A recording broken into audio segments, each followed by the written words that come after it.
What's up, guys? It's itsDvon, and welcome to itsDvon presents How to Improve Your Cross-Country Time. itsDvon Platinum Edition. What?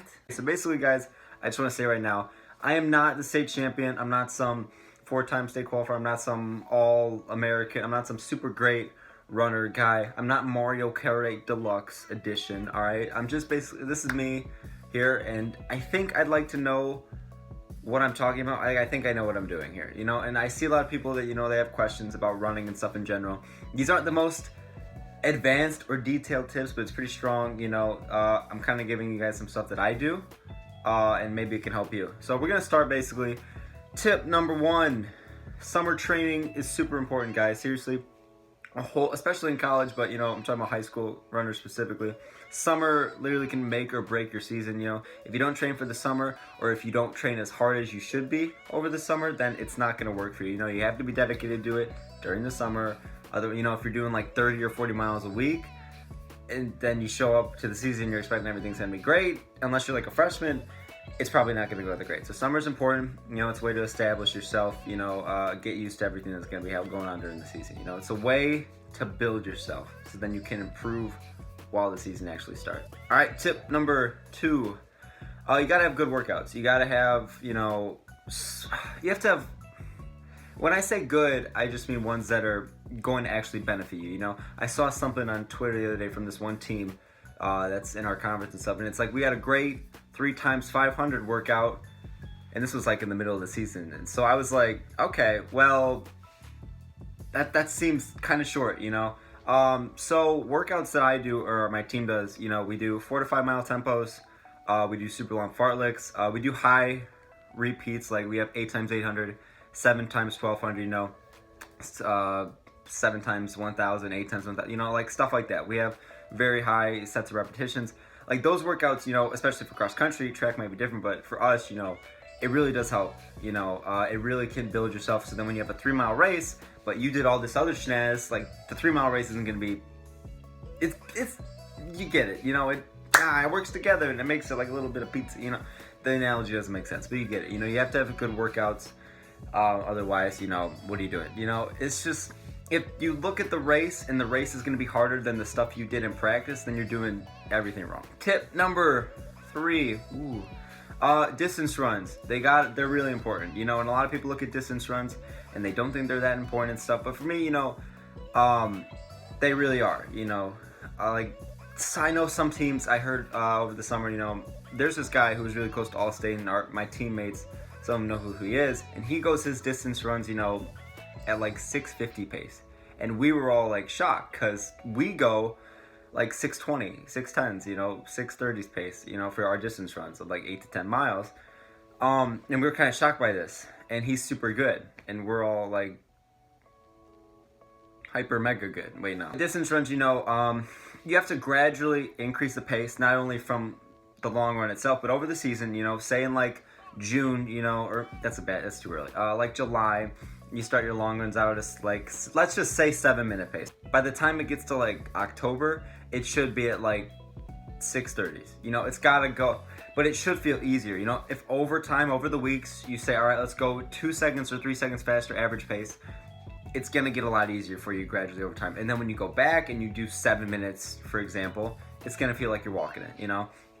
But again, consistency is key. If you go out on a distance run at 6:07 and then you drop to like a 6:30 and then you go back up to like a 6:00, that you're kind of defeating the purpose. You know, it's kind of maintain. You got to gradually keep it the whole entire time. Yeah. Tip number 4. Wowzers, I'm so sorry.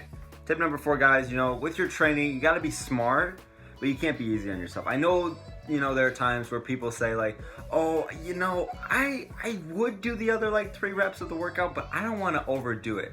You got to understand, you know, before you start running, you have to have a workout plan that's going to push yourself. Nothing crazy. You know, you don't want to kill yourself, right? But you have to be smart about it. And then you can't let laziness creep in, because obviously when you're doing more reps, you're going to want to quit. And then you can't you can't stop yourself from doing it, you know? Be smart, but if you're easy on yourself, like, you know, I won't overwork myself, you know, it's too much. If you keep saying that, it's kind of defeating the purpose. It's just lazy, you know. There's a lot of people that train stupid. You have to know the limits of your body. It's easier for people that are juniors and seniors because you know your limits and stuff. But if so for freshmen and sophomores, you're still learning. Obviously, you learn from your mistakes. But if you're kind of older and stuff, you should know your limits by now. But don't be afraid to push the limit, because that's also what improvement is. But also, you can't be stupid, So it's really hard to kind of find the perfect mix of what to do. But don't be easy on yourself, But also, you got to push it. But don't overput. You see why it's complicated, but I hope you get what I'm saying. Tip number 5, Quattro. I think uno, dos, tres, cuatro. It's how tip cinco. All right, don't eat like trash. All right. For runners, diet is important. It's really important. I have cheat days once every 1 or 2 weeks. Where it's not even really a cheat day. It's like a cheat meal or two. Other than that.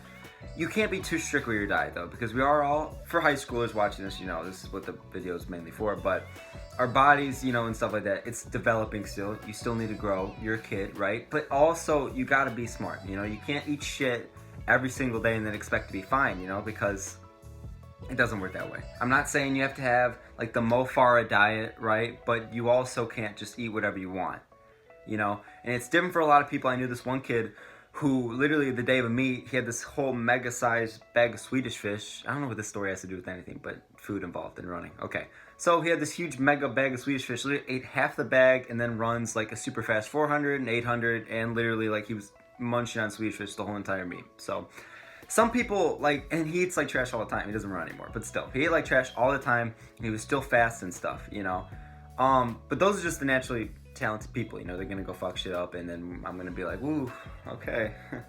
I'm so sorry. Yeah, but really though, diet is important. You gotta feel good. You gotta eat, the vegetables, the fruits. Proteins are important. Proteins and carbs, guys, are really important. And you gotta add the fruits and vegetables. Don't drink pop. If you want lemonade or iced tea, you can have that. But water, you gotta have water, a ton of water. You don't want those little cramp things that make you want to go. You know what I'm saying? You know what I'm saying. Okay. All right, tip number 6, guys, and this is going to be the last tip here from itsDvon Platinum Edition, whatever. You got to work hard. It seems really generic, like, work hard. Of course I work hard. Man. Yeah, okay. Well, you really do have to. Hard work beats everything. And there are some kids, and trust me, I know a lot of them, whether they're on my team or on other teams, there are kids that are just so naturally talented. The kids that run like a sub-14, yeah, they work hard, but they're also, that's not natural, man. Like in high school and shit, like there are sophomores I've seen that are gonna go close to like sub-15. I'm like, that's insane. You're naturally talented stuff, but hard work, obviously they work hard. You gotta work hard above everything else. Hard work at the end of the day.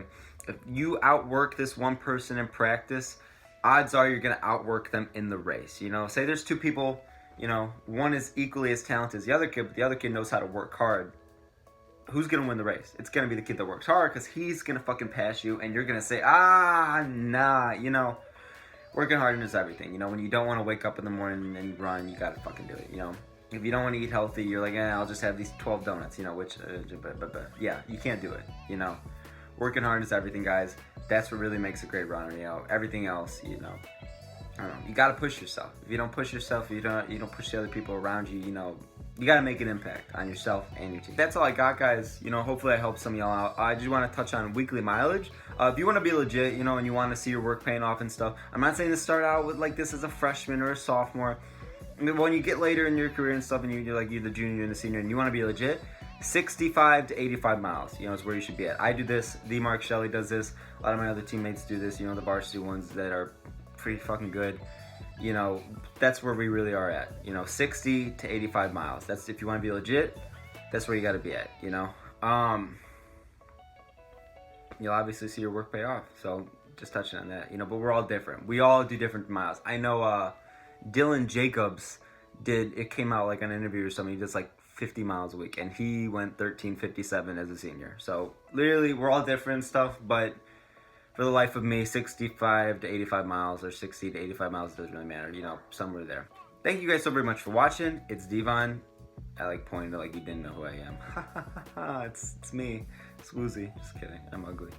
Thank you guys so very much for watching, though. Be sure to subscribe, like, comment any questions you guys have. I will answer any questions that anyone has. I'm probably not going to get any of them questions, but it's, you know, if you have anything that you're just curious, I do have people comment on my running videos like, what are your times? What do I do this? Hi, I'm just starting out as a freshman and I want to know what to do. Hi, I'm Runny McRun. How do I run? You know, just leave questions down below. I will be happy to answer them. But thank you guys so very much for watching. itsDvon.